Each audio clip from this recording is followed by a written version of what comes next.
Hi there, all to new friends, welcome back. Beautifully colored stamp flowers do not require a lot of inks. With a little bit of color theory, we can create dynamic and nearly realistic blooms using your favorite Altenew layering floral stamps.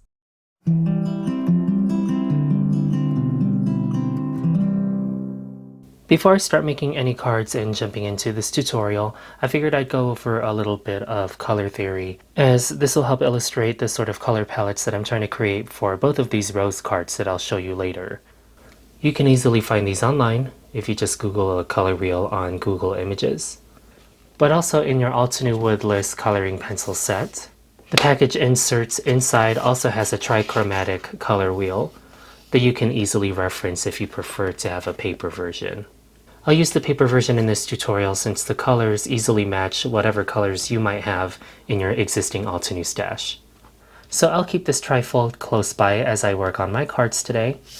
And the first stamp and die bundle that I'll bring out is the Altenew Ethereal Roses 6x8 layering stamp set. And there's its coordinating die. And if you're new to the Altenew family, these layering stamps coordinate beautifully with Altenew's layering crisp dye inks. So typically you would start with the most solid layer in the lightest ink and work your way down the layers, stamping in darker and darker successions of value. And in your package trifold, this is the result of stamping with these 4 inks. And while this is a beautiful color palette, I like to bring in inspiration from other aspects of my life. In my garden, I recently added these roses. This is a Flori-bundant type rose. The cultivar is Distant Drums from Weeks Roses. And one thing I've always noticed about this rose is that it encompasses different colors that are not typically found in just a single range of Altenew Crisp dye inks. And what I like to do is mix and match between color palettes, just so that I end up with a realistic rose that is reflective of things that I typically find in my garden. So keeping this inspiration in mind, I can use this existing stamping ink and incorporate other colors in my Altenew's ink stash to easily color and introduce variability into my card stash. Alright, so let's get started. I'm going to keep these inks, and I will start stamping and layering these inks using a bit of analogous color theory. So working in my range of values from lightest to darkest, that's 1 to 4 or 5. I'm going to do 2 things with my color wheel. So I'm going to start with the lightest value and work my way in one direction, either clockwise or counterclockwise in my color wheel, and also work into a darker value. So I'm going in this curved direction in my color wheel. So what does that mean for the 2 inks I grabbed? So this is Red Cosmos and Warm and Cozy. It means I'm going to jump from Frosty Pink to Coral Berry, and then move over into my orange, red-orange color family to Autumn Blaze and Fire Brick. So Frosty Pink, Coral Berry, Autumn Blaze, and then Fire Brick. And in the example of this rose, I have a 5th layer. Then I may jump back into Grapevine just to get that really dark value in the center of my rose. So now let's actually stamp this and show you the end result of this. So in my stamp positioning tool, I have a white piece of cardstock, an A2 panel. I'm going to start with this larger bloom in Ethereal Roses, and that's the A1 layer. I'll use my stamp conditioning eraser to dull the surface of the stamp. And then in the Red Cosmos family of inks, I'll start with Frosty Pink on the A1 layer. Then I'll repeat the stamp conditioning on the A2 layer and ink this layer with Coral Berry. Then I'll move on to Warm and Cozy and stamp the A3 layer in Autumn Blaze, the A4 layer in Fire Brick, and then back to Red Cosmos, I'm going to use Grapevine to stamp the final A5 layer of this largest rose in Ethereal Roses. Just to compare, this is the rose if you stamp and stay within the red color family, and this is the rose that you'll get if you start mixing up your analogous colors. So I drifted from a pink family down over into the orange color family, and in my opinion you just get much more of a variegated and interesting rose. We can reinforce this concept by referring back to our color wheel and also working in the opposite direction. So I'm going to go counterclockwise this time, using the same family of inks that I was using earlier, but this time I'm going to start from my lightest value as this yellow-orange and working my way into the dark reds for the center of my flower. I'll switch up the stamp set for this next flower, and this time I'll use the well-loved Altenew Vintage Roses stamp set. I've gotten quite a lot of good use out of mine, and I'm excited to break it back out to create another interesting rose. Your older Altenew stamp sets aren't labeled, but the principle is still the same, so your most solid stamp is your lightest layer, and I'll work my way down into my darkest value with more detail. And for my base layer, I'll use Sun-Kissed, then Orange Cream. Then moving on to Red Cosmos, I'll stamp the third detail layer in Ruby Red. And then finally on this last detail layer, I'll use Grapevine to stamp and finish this flower. Before I die cut these roses, I want to stamp my leaves, and this analogous color palette you can also do with leaves just very easily. And just like your two flowers, you can work in the color wheel to end up with a green leaf that encompasses other colors found within the color wheel. So you can work counterclockwise from blue to green, or clockwise from yellow to green. I'll show you both examples using this end of my color wheel. So these are my 3 ink sets that I'll use to help illustrate that. So here's my yellowish green over to my green base, and my bluish green over to my green base. So these are next to each other on the color wheel, and I'll mix these two values of inks for even more variability within my Altenew stash. I'll start with the yellowish green version of one of the leaf clusters.